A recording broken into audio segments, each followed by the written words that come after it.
Triangle, one of the deadliest stretches of ocean on Earth. But what if there were an even deadlier one? In the Pacific, there may be. Why was this massive state-of-the-art ship suddenly lost with all hands? Nothing could be done to save them. What happened to this aircraft that vanished without a clue?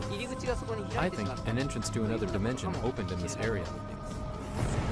What deadly forces send sailors to their doom? It's really a terrifying experience for those that were on board. The world's most powerful navy knows the dangers well. The moment you stop respecting interfering in is when things go wrong. Join the search to fathom the Pacific Ocean's deadliest enigma. A quest that takes us over, on, and deep into the depths of the deep blue graveyard called the Devil's Sea.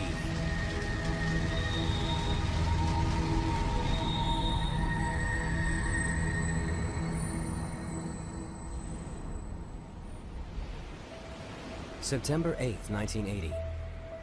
Carrying 150,000 tons of iron ore, the bulk carrier Derbyshire is 230 miles off the east coast of Okinawa. The Derbyshire is a gigantic ship, longer than 3 football fields, twice the size of the Titanic, only 4 years old. From stem to stern, her design is state-of-the-art. Anyone should have felt perfectly safe sailing aboard her. But some, like able seaman Peter Lambert, didn't. Whenever he came home on leave, he'd naturally talk about the ship he was on, about the people he'd met, the seafarers, the friends he'd made. And of course he wrote letters home. And as I say, he just said he just didn't like the Derbyshire, just something about it. There's a lot of people said the same thing. Reluctantly, Peter signed on for one more voyage to earn enough money to get married. He was 19 years old. But his wedding would never take place. On September 9th, the Derbyshire and her entire crew disappeared. It was the largest British ship ever lost at sea, and no one could explain why. How could this giant ship, crewed by experienced mariners, simply vanish without a distress call and without leaving any trace? Could she be another victim of one of the Pacific Ocean's most enduring and frightening enigmas? To the south of Japan lies a vast expanse of empty ocean. Since the 1940s, scores of gigantic ships have mysteriously vanished in these cruel seas. Many of them were lost without even sending an SOS, leaving no clue as to their fate. But these waters have been claiming victims for centuries. Long ago, Japanese sailors gave this region a chilling name, Mano-umi, the Devil's Sea.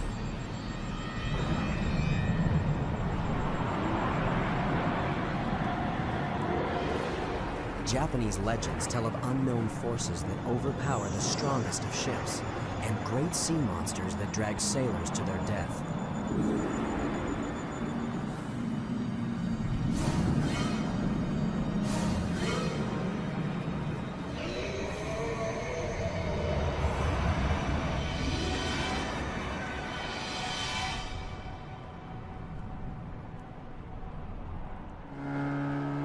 Today, the legend of sea monsters may have faded, but Japanese fishermen still fear the Devil's Sea, even as its rich bounty draws them to risk their lives.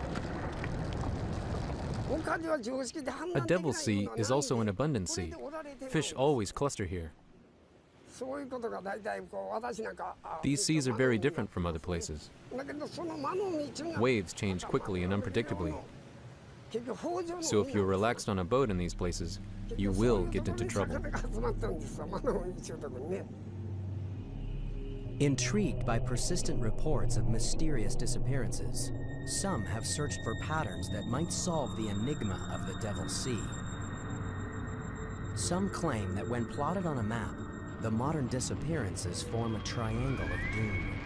But that's only the beginning. The triangle in the Devil's Sea lies on the same lines of latitude as another infamous stretch of ocean on the other side of the world, the Bermuda Triangle.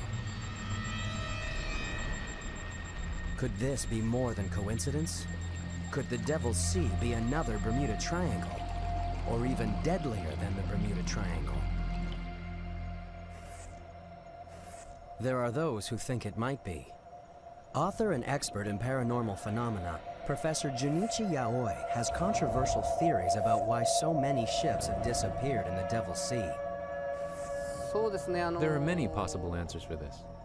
Basically, I think some of the tankers sank because of the condition of the sea, because these incidents happen in seas which could be rough, or because of storms. However, if these tankers had just disappeared, I would say they might have gone to another dimension. I think there was an entrance to this other dimension opened from that area. Most scientists dismiss Professor Yaoi's theories as science fiction. But in the Devil's Sea, ships keep disappearing.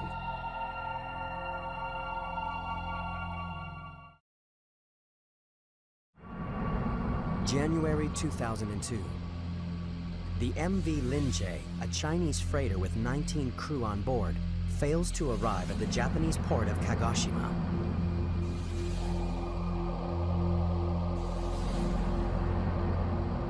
As months go by, authorities are at a loss to explain what has happened to the Linjie.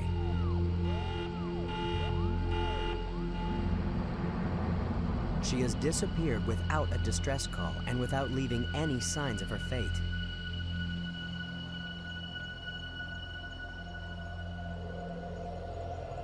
Professor Yaoi has his own theories on what may have happened.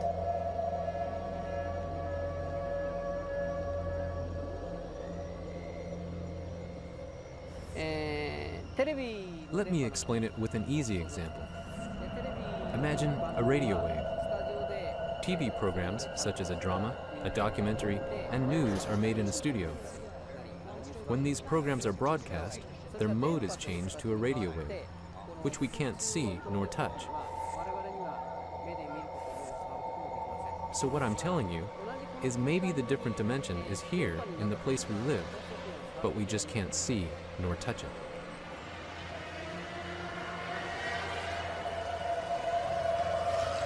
While some find Professor Yaoi's theories a comforting way to explain the unexplainable, maritime experts remain skeptical. I'm a disbeliever, probably a fairly strong disbeliever of anything like that. David Mearns is a shipwreck hunter with an impressive record of locating lost ships and a pragmatic attitude to the paranormal. I'm hired by people to come up with answers in a purely scientific and technical matter. So to actually come back and say, well, you know, I just can't explain it. It must be that Bermuda Triangle thing or the Pacific Triangle. And, you know, I don't think I'd have much credibility any longer. In 1994, David and his team faced one of their biggest challenges to date: solve the mystery of the lost ship Derbyshire. It would be a mission that would push even these experts to their very limits. This time they faced a formidable foe, perhaps the toughest ever: the Devil's Sea.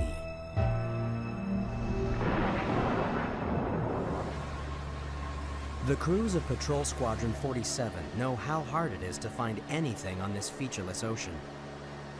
The U.S. Navy's eyes in the sky are charged with anti-submarine warfare, surveillance, and search and rescue. There's really nowhere in this theater that we can't get to within a certain amount of time. We've always got a ready plane that'll launch within 1 hour. It's always available. So if there's any kind of search and rescue mission needs to be done, any kind of piracy activity, anything that has to be done, BP-47 can get on station as soon as possible. The airmen know this region like the back of their hands, but even they can't explain everything they experience out here. There's been some stories, there's been some rumors about strange things happening on the aircraft. Acoustically, we pick things up that sometimes don't get recorded. You know, we'll hear something that sounds kind of funny. We'll get back, we'll play it on the recordings, it's just not there. Yeah, there's a lot of stories about seatbelts coming uncrossed, hatches open and closing by themselves in different areas you fly around. In a high-tech, high-risk job like this, it pays to be on your guard. The men and women who fly these unfriendly skies know that it isn't just ships that disappear out here.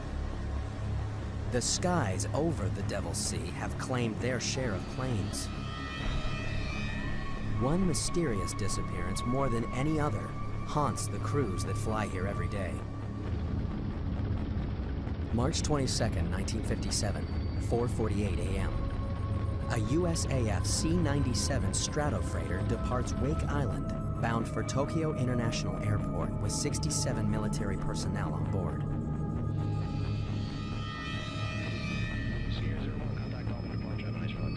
The flight is scheduled to take 9.5 hours, and sufficient fuel for 13.5 hours is on board. For 8 hours, the flight progresses normally.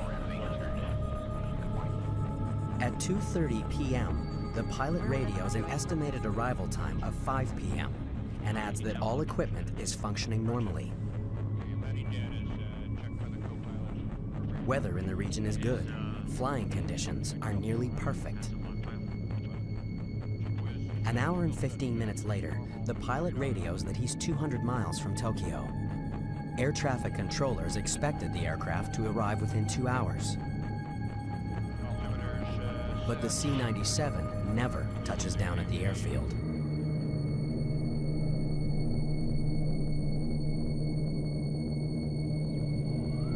Search and rescue flights scour thousands of square miles of ocean surface, retracing the plane's flight path. They find nothing. The giant Stratofreighter has vanished into thin air. Something in or over the Devil's Sea was powerful enough to wipe the massive aircraft from existence. What could have happened to this formidable aircraft, built for combat, flying in perfect conditions? To this day, no one knows. It remains a mystery, and an unknown hazard that the men and women of the military must accept in the line of duty. Normal radar altimeter is 1,000 pilot. The Devil's Sea hides its secrets well, but daring expeditions and groundbreaking research are beginning to reveal some startling answers to age-old questions. Just like the Bermuda Triangle, nothing is ever as it seems in the Devil's Sea.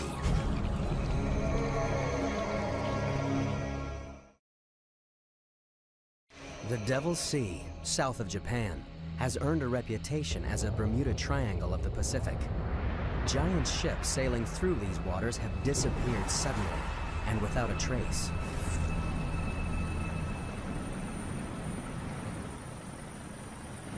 The Japanese Coast Guard report over 2,500 shipping accidents in the waters around Japan every year.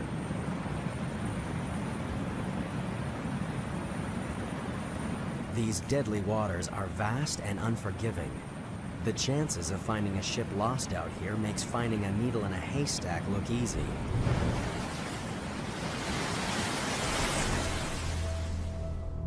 That's why, 14 years after the giant ship Derbyshire was lost without a trace in the Devil's Sea, most believe she would never be found. An official report blamed the forces of nature, and the case was closed. But the families of the Derbyshire's crew weren't willing to let them go quietly into the night. They wanted answers. All we wanted really was the evidence to prove exactly what happened to that ship and why 44 people had lost their lives. We were told the only way we'd get a reopened formal investigation is if we had new evidence, and the new evidence would only be the Derbyshire. And everyone was confident, the shipping industry that is, that would never find that ship. But the families refused to give up.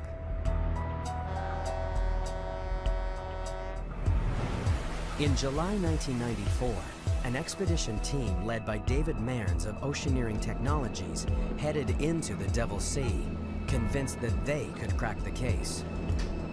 Their hopes were pinned on one slim lead. At the time that the Derbyshire was lost, search and rescue planes reported an oil slick not far from her last known position. No one else had really used oil as the primary clue to actually go out and find a ship. So there was some uncertainty at the time about, how big the area could be. is the oil directly above the ship, or is the oil being set down current 10 miles, 50 miles, 100 miles? Nobody really knew. But my gut feeling was that it was an excellent marker, and that would lead us to the wreck of Derbyshire. On this clue alone, David Mearns and his team would try to achieve the impossible: find the Derbyshire and lay the mystery to rest.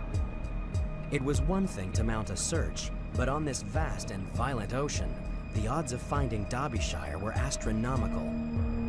The ocean floor lay miles below, and even if Derbyshire was down there was no telling what wreckage may remain 14 years after she was lost. Against these staggering odds, the expedition team placed their faith in a state-of-the-art device: the side-scan sonar towfish. Towed behind their vessel, it would travel along the ocean floor and send back pictures from 2.5 miles below. But these sonar sweeps would also be a race against time. Every day of searching would cost tens of thousands of dollars. The search team had enough money for only 8 days at sea. The sonar towfish descended beneath the waters of the Devil's Sea and began transmitting eerie images from the ocean floor. To the untrained eye, they were a jumble of shapes and shades, but to David Mearns, something stood out. Yeah, you can see the high is down in the end of that line. We actually started seeing some things that looked a bit suspicious. And as we went on to the next line, we saw even more trace. And then finally the third line, we went right over to something which was a great big dense patch of hard material. Whether it was rock or wreck, we couldn't tell. Look at that one falling right across. Could this be the break they were hoping for? The team knew the success or failure of the expedition hung in the balance. Everything depended on what they would see next, as the ship began its second pass. As we were approaching, literally right to the point of the sonar starting to pick up the images, we lost the towfish. Just ping, like that. You know, so this very heavy, double-armored steel cable just snapped. And there goes our $600,000 towfish off the back of the ship, and we knew immediately it was lost. The sonar towfish, their best chance of success, was lying 2.5 miles below on the seabed. Time was running out. Round 1 to the Devil's Sea. And before a recovery can be attempted, a storm threatens on the horizon, and the team must batten down the hatches and brace for impact. They're painfully aware of what the weather can do out here. In living memory, a storm devastated the most powerful navy ever to sail the seas.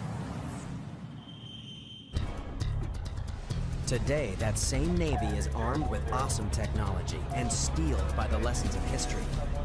But are these sailors destined to once again face the wrath of the Devil's Sea? For centuries, the Devil's Sea has terrified all who sailed its treacherous waters, and taken many of them into its deadly depths. This is a place so fearsome, it spawned ancient legends of demonic forces, and modern speculation that it might be another Bermuda Triangle. But since the middle of the 20th century, a powerful human presence has cruised its mysterious waters. At the end of World War II, the U.S. Navy 7th Fleet based itself in Japan and has ruled the Pacific ever since. The 7th Fleet sails Japanese waters without fear, at least of any human adversary.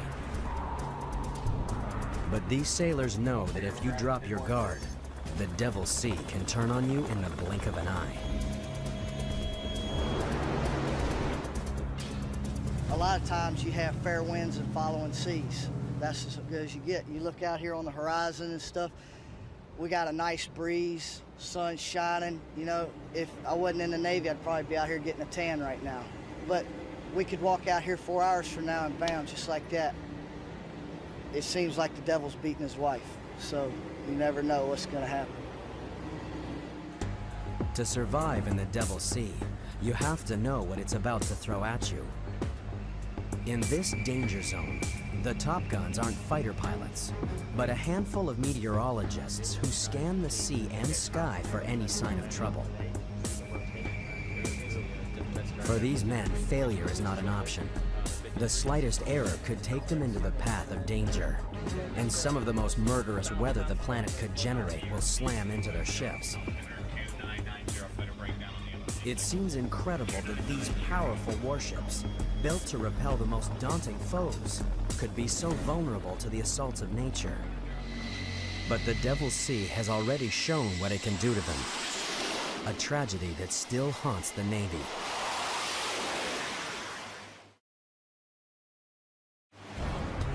December 1944. World War II rages in the Pacific. The suicide squadrons of the Japanese kamikaze are the most feared enemy in this theater. But the terror they inspire is about to be surpassed. Task Force 38, a U.S. Navy carrier battle group, pounds Japanese forces in the Philippines, softening them up before MacArthur's invasion hits the beach.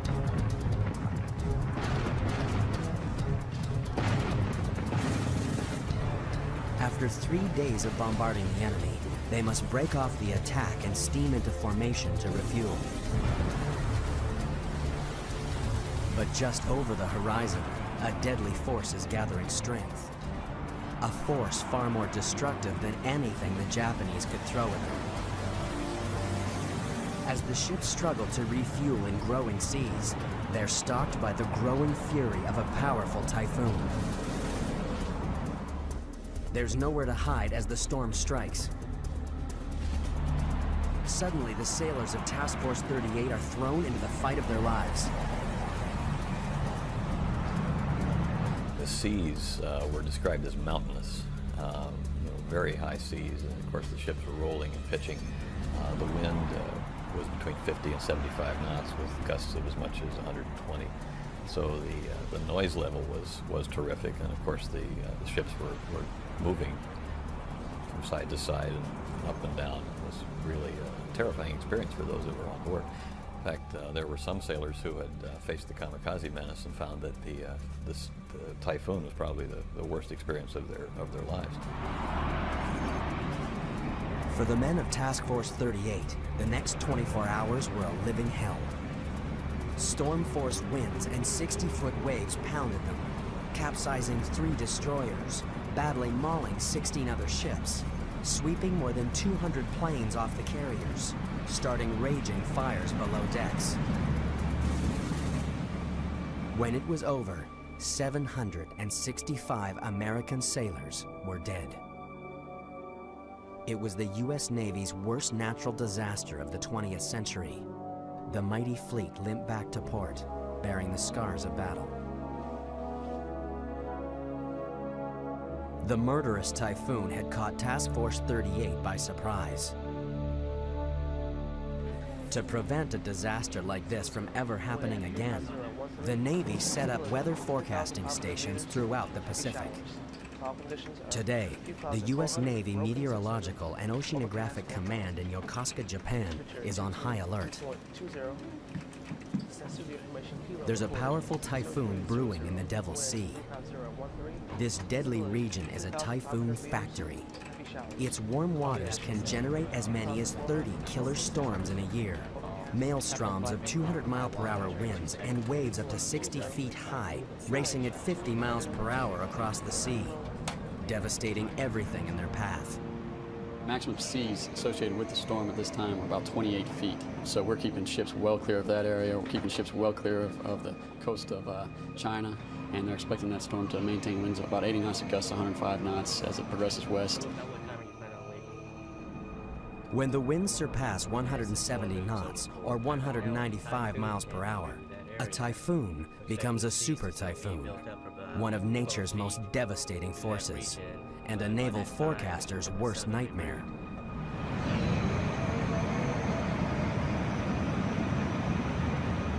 In a super typhoon, you can have seas well in excess of 35 feet. much larger than you ever want to see a ship encounter. Very capable of sinking ships, grounding ships, destroying harbor facilities and housing on islands. Just absolutely devastating to anything that they encounter. 170 knots will tear down concrete walls and permanent structures. A naval weatherman's job is to ensure that when a meteorological monster like this churns across the sea, one thing that it won't encounter is a ship of the U.S. Navy. If they're close enough to land, they can ride out the storm in the relative safety of a harbor. But ships too far from land have no option but to ride out the fury of the storm. Many of the ships lost in the Devil's Sea have disappeared during the worst winter months, when storms are most frequent and deadly. But these are giant ships, built to withstand the worst conditions. A typhoon alone shouldn't sink them. When the giant bulk carrier MV Derbyshire sailed into the Devil's Sea, it was September 1980, the heart of the annual typhoon season. At 10:19 a.m. on September 9th, the captain reported that Derbyshire was battling 70-mile-per-hour winds and 30-foot waves.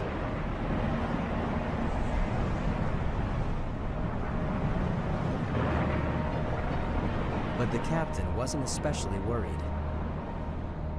He was confident that a ship as large and well-designed as his should have no trouble surviving even such severe weather. He radioed that their arrival in port would be delayed by no more than a few days. Instead, Derbyshire disappeared without a trace. How could he have been so tragically wrong? Could the answer lie buried beneath the waves? Violent forces lurk down here. Forces that modern science struggle to fathom. Forces that may hold answers to the mysteries of the Devil's Sea.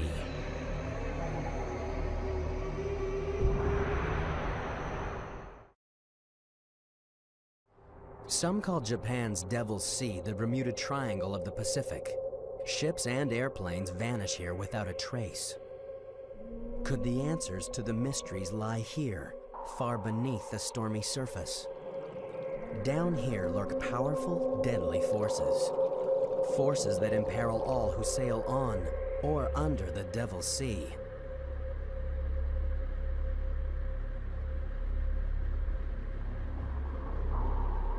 The Devil's Sea has been a watery grave for submariners. It took an especially heavy toll on the submarine fleets of World War II. 1 in 5 U.S. Navy submarines never returned from the sea, and nearly half of the 52 U.S. submarines lost during World War II met uncertain fates. Today, researchers are uncovering the deepest secrets of the Devil's Sea. The Japanese Marine Science and Technology Center regularly send craft into these dark depths. The Shinkai 6500 submersible is the pride of the fleet, built to dive to the bottom of the world's deepest oceans. Marine scientists spend long hours in the inky depths, opening up an unseen world on a scale that is scarcely believable. In some places, the deep rifts in the ocean floor drop 37,000 feet beneath the surface. If the highest mountain in the world, Mount Everest, were to rise from this abyss, it would still be over a mile below the waves. Researchers have only scratched the surface of this undersea world. Could this be the final resting place of the World War II submarines lost to unknown causes? There is no telling what these shadowy depths could hide. Some have even suggested that there is an alien life force lurking beneath the Devil's Sea.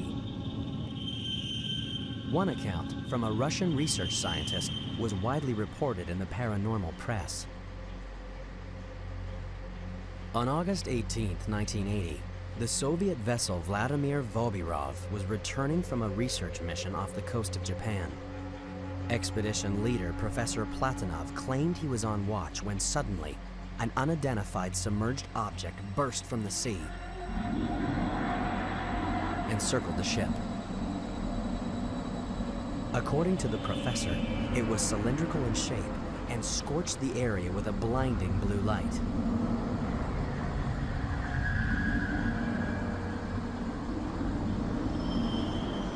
The professor reported that the strange craft was like nothing of this world, an unidentified object that circled the ship for several minutes and then plunged back into the ocean as suddenly as it had appeared. Over the years, others have told similar tales, and the folklore of the Devil's Sea has grown.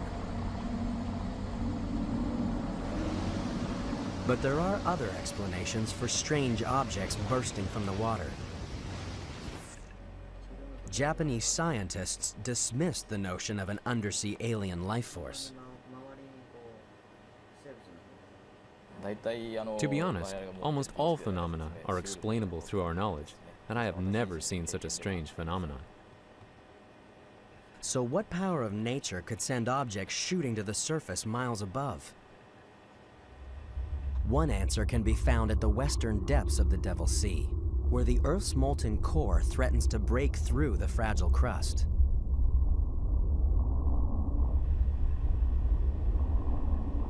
Without warning, violent forces can burst from the ocean floor and then disappear just as quickly, leaving no evidence of their fury. Except perhaps the mystery of a vanished ship. In the 1950s, a New York Times report on a mysterious disappearance first brought the world's attention to the Devil's Sea.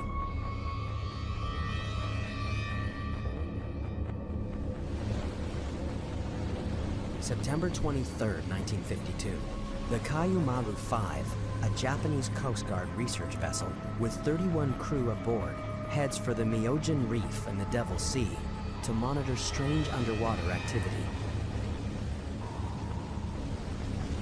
Making good speed, the crew expects to reach the reef in less than a day. But after 3 days of radio silence, the Coast Guard declares the vessel missing.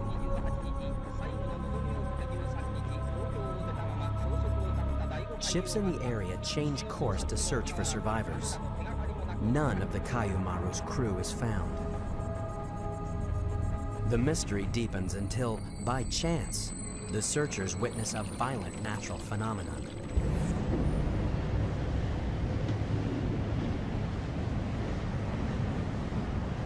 If this had suddenly erupted under the Kayumaru, she would have gone instantly to her doom, with no time even to signal her distress.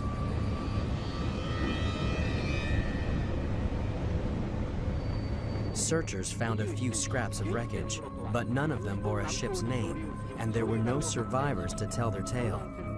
The fate of the Kayumaru would remain a secret of the Devil's Sea. Grieving relatives were forced to accept that the ship was simply gone, and with it, their husbands, sons, and fathers. The Japanese Coast Guard warned ships to avoid Myojin Reef because of the danger of an undersea eruption, and a legend was born. But rumblings in the depths can kill in more ways than one. When an earthquake strikes Japanese coastal towns, residents run to the hills. An earthquake on the seafloor sends a shockwave racing to the surface. A bulge of water is displaced and moves swiftly through the ocean.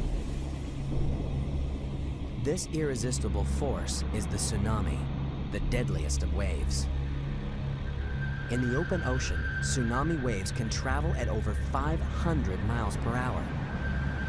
Anyone caught in its path, on land or in a harbor, has no chance. As a child, Takao Suzuki was one of the lucky few when a tsunami annihilated his village. It was terrible. At 12 o'clock, the earthquake struck.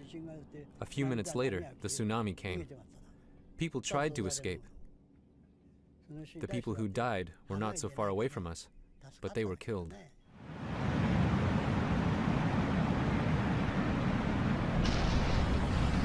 Throughout history, tsunamis have taken the lives of hundreds of thousands of people.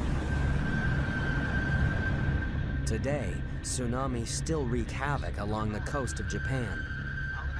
And all too often, people don't realize the threat they pose until it's too late. No one is more aware of the awesome force of the tsunami than Chip McCreary of the Pacific Tsunami Warning Center.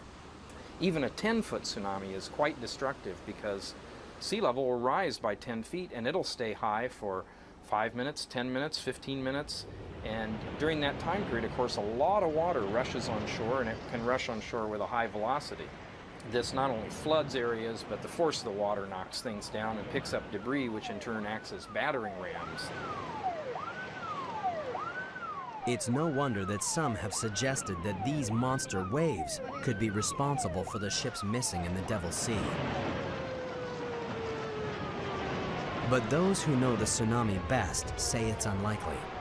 A big destructive tsunami might only be a meter or less in height out on the open ocean, and because these waves have very long wavelengths, the time it takes for the wave to go up and then go back down is a long time. It might be 20 minutes, even up to an hour.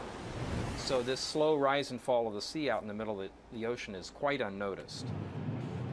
Although they cause massive destruction on the coast, tsunamis can't take the blame for a ship missing at sea. Far out to sea, time was running out on the expedition searching for the lost ship Derbyshire. There had been a promising sonar scan of the seafloor where the ship was reported missing. But before they could make a positive identification, the sonar towfish had been lost, claimed by the Devil's Sea. Now the storm relented and the mission could go ahead. They would attempt to recover the towfish and identify the target. But would they be prepared for what they'd find 2.5 miles below?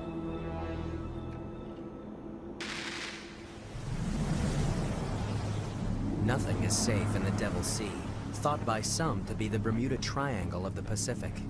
Ships disappear from the surface, submarines dive to their doom, aircraft vanish from the skies. Some blame unnatural forces, some the forces of nature. There's no doubt that this is one of the deadliest and most mysterious stretches of ocean in the world. And one piece of the puzzle was proving to be frustratingly elusive.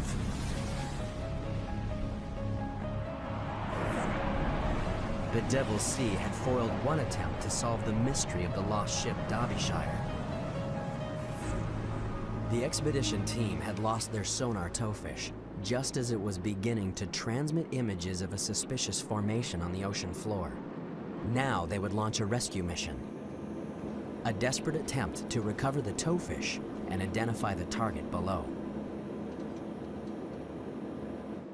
The team readied their remote-operated vehicle, or ROVE. This mission would push it to its limits. Would the ROVE's titanium frame withstand the crushing pressures that it would encounter as it descended? A few slender cables were all that kept this high-tech submersible tethered to the ship. If anything went wrong 2.5 miles down, there was nothing anyone on the surface could do. So the tension was incredibly high. You've got a very expensive piece of equipment sitting on the seabed, and there's a wreck down on the seabed that you know it's the wreck you want, but without that picture proving it, no one will believe you. So if you had come back, you know, without being able to do that, you'd have failure on every single front. We recovered our towfish, which was technically a very difficult thing to do, picking up this 1-ton probe and bringing it onto the deck. And then we had to dive on the target, and we had about 6 hours of time left before we actually had to leave. The anxiety on board grew as never-before-seen images appeared out of the gloom. The ROVE picked up a trail of glittering iron ore, the cargo the Derbyshire was carrying when it disappeared. Twisted metal confirmed that the target was a shipwreck. And then, the moment they had all been hoping for.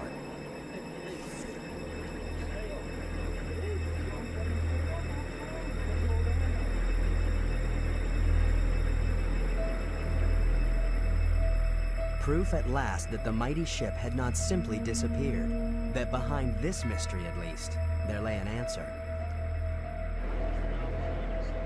Finding a shipwreck is a fantastic feeling. People had predicted she'd never be found. So, you know, the moment that you actually start seeing wreckage, to be able to see that image is a great feeling.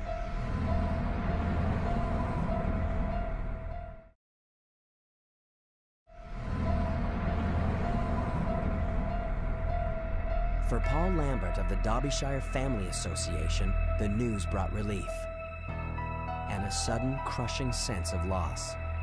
A lot of families at the back of their minds still did not accept the Derbyshire had sank. You know, there's a lot of desert islands in that area, and some of them still felt that the husbands, the sons and daughter were actually on a desert island. We remember those who lost their lives at sea while sailing on the merchant vessel Derbyshire.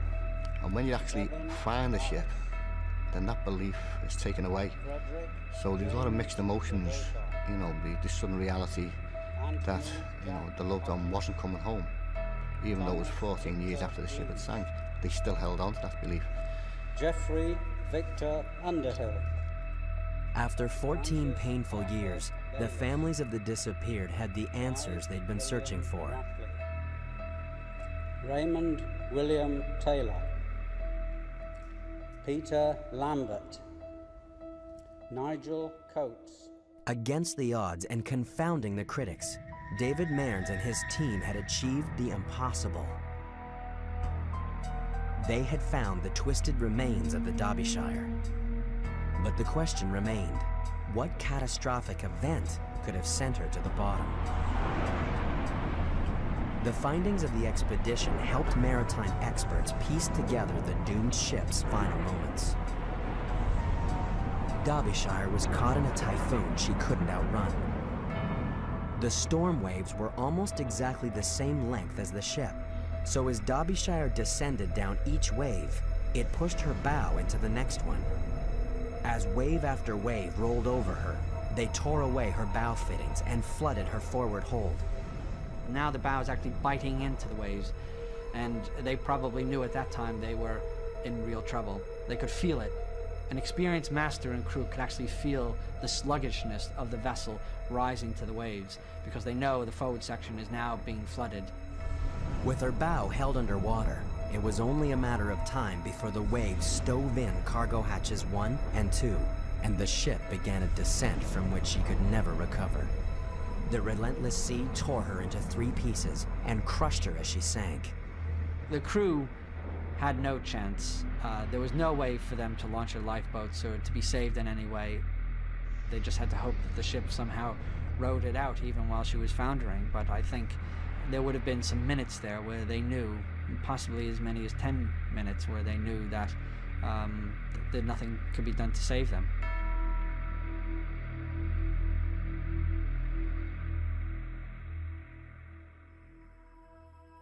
The last act of the expedition was to gently place a memorial plaque on the Derbyshire's foredeck, inscribed with a prayer for her lost souls. Tragically, the Derbyshire wasn't the only ship lost in this way. Just a few years after Derbyshire was lost, her 2 sister ships were also torn apart by storms they ought to have survived because of the same design faults. The Derbyshire tragedy led to improved safety features that are now standard on new ships. But many older ships suffer the very same flaws that led to Derbyshire's demise. For Paul Lambert, the fight is far from over. The mystery of the Derbyshire may be solved, but he won't rest until every ship is made safe. I don't want my brother, Peter, and the other 43 people's lives who are being lost for nothing. And the only way we can do that is to get the recommendations implemented. I want people to remember Derbyshire and for the lives she's going to save.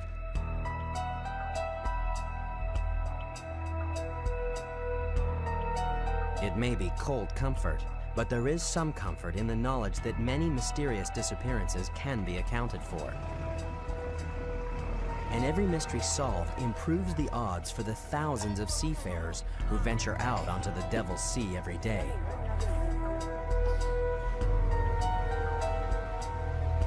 Maritime experts are confident that, eventually, even the most perplexing mysteries will give up their secrets. When you're at sea on a ship and you're out there and there's nothing else, there's you and your crew and your vessel, you know, things happen, nobody knows, you know, and Derbyshire was one of those ships where if we hadn't found it, nobody would ever know. And if you wanted to think she was overcome by the forces of some unexplained phenomenon, people could have believed that as well. But we've proved that that was incorrect. Now we know why she sank. So that's what gives me the confidence that these things are explainable. At least in the case of Derbyshire, it is. But for some, the enigma will always remain. Many people now realize that there are many things we can't solve, even though we have witnessed great progress in science. However, I don't think I can persuade people who insist that there is nothing science cannot solve. Every day, this vast expanse of ocean continues to be plied by hundreds of ships, braving the forces of nature and the terrors of the unknown. As the Devil's Sea casts a shroud over its mysteries, the sailors can only pray that they won't fall victim to the Pacific Ocean's deadliest waters.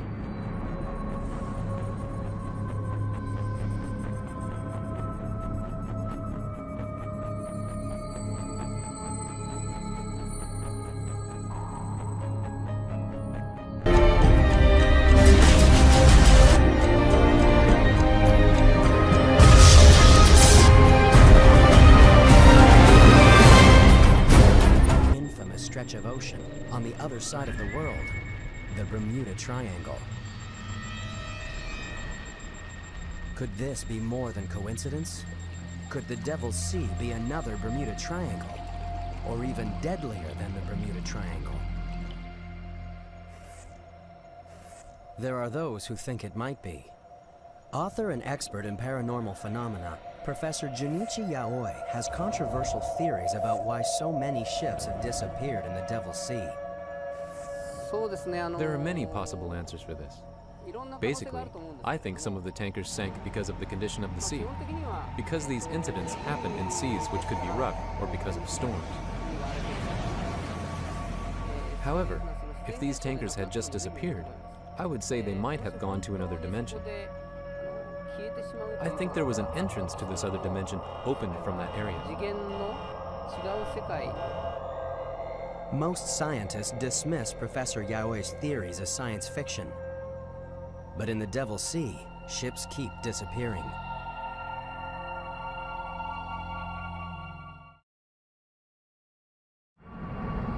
January 2002. The MV Linjie, a Chinese freighter with 19 crew on board, fails to arrive at the Japanese port of Kagoshima.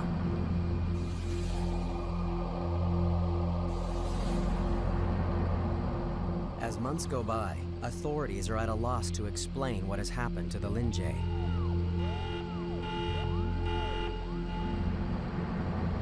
She has disappeared without a distress call and without leaving any signs of her fate. Titanic, only 4 years old. From stem to stern, her design is state-of-the-art. Anyone should have felt perfectly safe sailing aboard her. But some, like able seaman Peter Lambert, didn't. Whenever he came home on leave, he'd naturally talk about the ship he was on, about the people he'd met, the seafarers, the friends he'd made. And of course he wrote letters home. And as I say, he just said he just didn't like the Derbyshire, just something about it. There's a lot of people said the same thing. Reluctantly, Peter signed on for one more voyage to earn enough money to get married. He was 19 years old. But his wedding would never take place. On September 9th, the Derbyshire and her entire crew disappeared. It was the largest British ship ever lost at sea, and no one could explain why. How could this giant ship, crewed by experienced mariners, simply vanish without a distress call and without leaving any trace? Could she be another victim of one of the Pacific Ocean's most enduring and frightening enigmas? To the south of Japan lies a vast expanse of empty ocean. Since the 1940s, scores of gigantic ships have mysteriously vanished in these cruel seas. Many of them were lost without even sending an SOS, leaving no clue as to their fate. But these waters have been claiming victims for centuries. Long ago, Japanese sailors gave this region a chilling name, Mano-Umi, the Devil's Sea.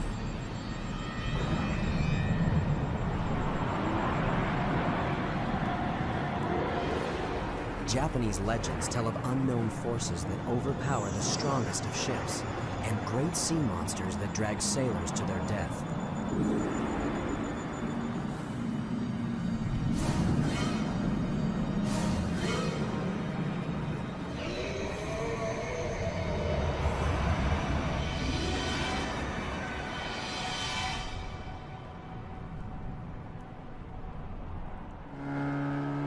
Today, the legend of sea monsters may have faded, but Japanese fishermen still fear the Devil's Sea, even as its rich bounty draws them to risk their lives. A Devil's Sea is also an abundant sea. Fish always cluster here. These seas are very different from other places. Waves change quickly and unpredictably. So if you're relaxed on a boat in these places, you will get into trouble. Intrigued by persistent reports of mysterious disappearances, some have searched for patterns that might solve the enigma of the Devil's Sea. Some claim that when plotted on a map, the modern disappearances form a triangle of doom. But that's only the beginning. The triangle in the Devil's Sea lies on the same lines of latitude as another.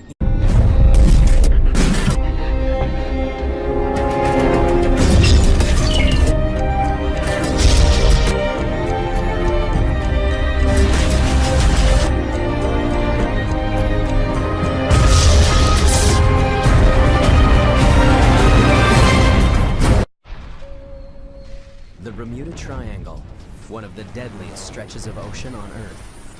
But what if there were an even deadlier one? In the Pacific, there may be. Why was this massive state-of-the-art ship suddenly lost with all hands? Nothing could be done to save them. What happened to this aircraft that vanished without a clue? I think an entrance to another dimension opened in this area. What deadly forces send sailors to their doom? It's really a terrifying experience for those that were on board. The world's most powerful navy knows the dangers well. The moment you stop respecting it or fearing it is when things go wrong. Join the search to fathom the Pacific Ocean's deadliest enigma. A quest that takes us over, on, and deep into the depths of the deep blue graveyard called the Devil's Sea.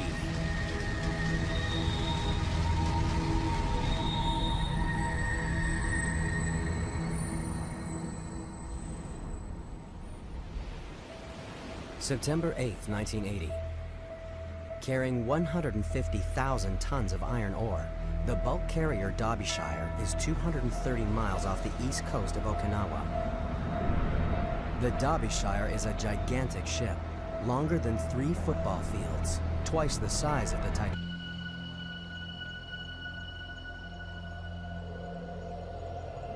Professor Yaoi has his own theories on what may have happened.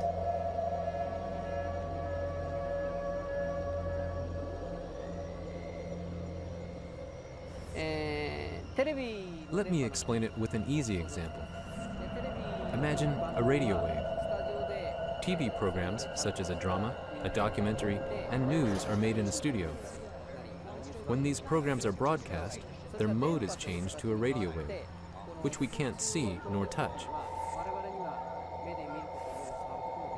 So what I'm telling you is maybe the different dimension is here in the place we live, but we just can't see nor touch it.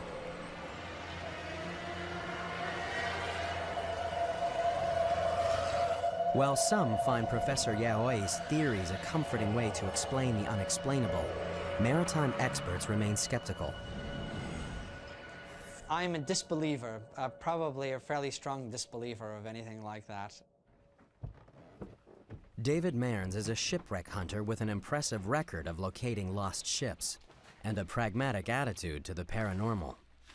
I'm hired by people to come up with answers in a purely scientific and technical matter. So to actually come back and say, well, you know, I just can't explain it. It must be that Bermuda Triangle thing or the Pacific Triangle. And, you know, I don't think I'd have much credibility any longer.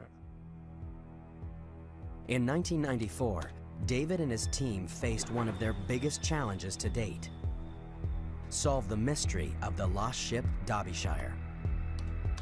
It would be a mission that would push